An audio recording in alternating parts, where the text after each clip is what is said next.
Hello friends, ओम श्री गणेशाय नमः। आप सभी का हमारे यूट्यूब चैनल पे हार्दिक स्वागत है। कार्तिक मास महात्म्य 13वां अध्याय। सब प्रकार के विघ्नों का नाश करने वाले तथा सारी सृष्टि का पालन करने वाले श्री गणेश जी, ज्ञान की दाता देवी श्री सरस्वती जी तथा सब पुराणों के कर्ता श्री व्यास जी तथा गुरुदेव के चरण कमलों में नमस्कार करके भगवान की श्रद्धा और भक्ति रस में डूबे हुए कार्तिक मास महात्म्य की कथा कहती हूँ।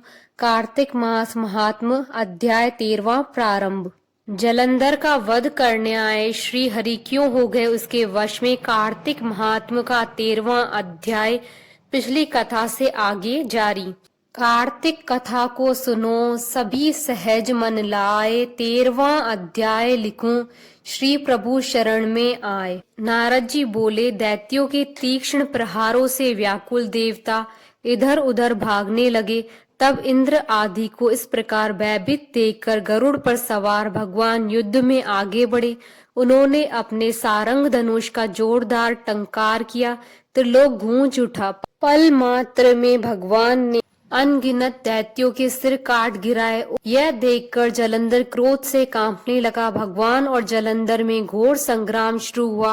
बाणों से आकाश भर गया। भगवान विष्णु ने बाणों के वेग से उस दैत्य की ध्वजा, छत्र और धनुष बाण काट डाले। इससे व्यथित हो उसने अपनी गदा उठाकर गरुड़ के मस्तक पर दे मारी। साथ ही क्रोध से उस दैत्य ने विष्णु जी की छाती में भी तीक्ष्ण बाण मारा।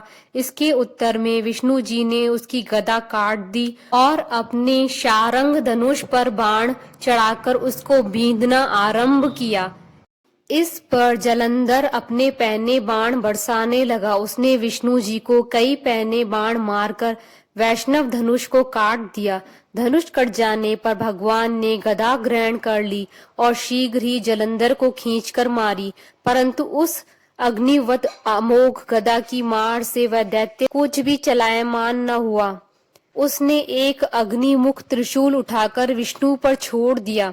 विष्णु जी ने शिव के चरणों का स्मरण कर नंदन नामक त्रिशूल से उसके त्रिशूल को छेद दिया। जलंधर ने झपटकर विष्णु जी की छाती पर एक जोर का मुक्का मारा। उसके उत्तर में भगवान विष्णु ने भी उसकी छाती पर अपने एक मुक्के का प्रहार किया। फिर दोनों घुटने टेक बाहुओं और मुक्कों से बाहु युद्ध करने लगे। कितनी ही देर तक भगवान उसके साथ युद्ध करते रहे। तब सर्वश्रेष्ठ मायावी भगवान उस दैत्य राज से मेघवाणी में बोले, हे रण दुर्मुद दैत्य श्रेष्ठ, तू धन्य है जो इस महायुद्ध में इन बड़े बड़े आयुधों से भी भयभीत न हुआ। तेरे इस युद्ध से मैं प्रसन्न हूँ। तू जो चाहे वर मांग। मायावी विष्णु की ऐसी वाणी सुनकर जलंधर ने कहा, हे भावुक, यदि आप मुझ पर प्रसन्न हैं तो यह वर दीजिए कि आप मेरी बहन तथा अपने सारे कुटुंबियों सहित मेरे घर पर निवास करें। नारद जी बोले, उसके ऐसे वचन सुनकर विष्णु जी को खेद तो हुआ, किंतु उसी क्षण देवेश ने तथास्तु कह दिया। अब विष्णु जी सब देवताओं के साथ जलंधरपुर में जाकर निवास करने लगे। जलंधर अपनी बहन लक्ष्मी और देवताओं सहित विष्णु को वहां पाकर बड़ा प्रसन्न हुआ। फिर तो देवताओं के पास जो भी रत्नादि थे सबको लेकर जलंधर पृथ्वी पर आया। निशुंभ को पाताल में स्थापित कर दिया और देव, दानव, यक्ष, गंधर्व, सिद्ध, सर्प, राक्षस, मनुष्य आदि सबको अपना वंशवृत्ति बना त्रिभुवन पर शासन करने लगा। उसने धर्म अनुसार सुपुत्रों के समान प्रजा का पालन किया।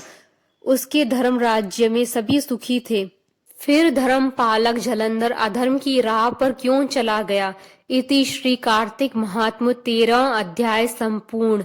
आशा करती हूँ कि आपको कार्तिक महात्म्य कथा के 13वें अध्याय का ये वीडियो पसंद आया होगा।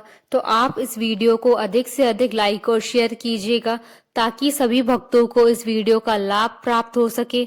आप हमारे चैनल को सब्सक्राइब जरूर कीजिएगा अगर अब तक नहीं किया है तो, ताकि आप और हम कनेक्टेड रहें। साथ ही प्रेस करना ना भूलिएगा बेल आइकन को, जिससे नए वीडियो से रिलेटेड नोटिफिकेशन आपको तुरंत प्राप्त हो सके। ओम श्री गणेशाय नमः।